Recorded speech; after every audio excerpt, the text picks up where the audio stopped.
Hi friends, welcome to gifts of the nature. ఏందబ్బా ఇటు పారెత్తుకొని సదరం చేస్తున్నాడు అనుకుంటున్నారేమో. ఇక్కడైతే కొన్ని రకాల చెట్లు వేద్దాం అనుకుంటున్నాం మేమైతే. అందుకనైతే నీట్గా ఇలా చేస్తున్నాం అనమాట. అంతా ఒకేసారి వేయకుండా ఫస్ట్ ఒక్కొక్క పాది లెక్కనైతే వేస్తున్నాం.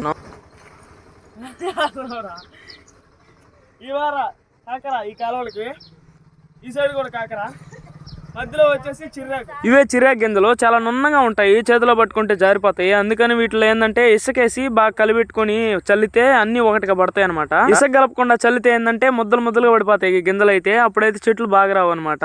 గింజలు అయితే ఎలా మొలుస్తాయో చూడాలన్నమాట. ఎందుకంటే ఇవి పోయిన సంవత్సరం, ఈ సంవత్సరం కాదు. మాకు కూడా ఇవి ఎలా మొలుస్తాయని ఆతృతగా ఉంది. ఇప్పుడైతే చల్లటం అయితే అయిపోయింది అనమాట. ఇప్పుడైతే దాన్ని సదరంగా మళ్ళీ మట్టి పైన దోయాలన్నమాట. ఎందుకంటే గింజ లోపలికి పోయి మొలకెత్తడానికి వీలుగా ఉంటది. ఇప్పుడైతే ఇంకా కాకరత్నాలు అయితే గుచ్చుకున్నాం. ఇయే కాకరత్నాలు కాసేపు నానబెట్టుకున్నాం, తొందరగా మొలకెత్తాయని. ఇప్పుడైతే 1.5 అడుగు గ్యాప్ తో అయితే ఒక్కొక్క గింజ అయితే గుచ్చేసాం. ఎలా మొలకెత్తాయి నెక్స్ట్ వీడియోలో చూపిస్తా. వీడియో నచ్చితే లైక్ చేయండి. ఇలాంటి వీడియోస్ కోసం మన ఛానల్ అయితే సబ్స్క్రైబ్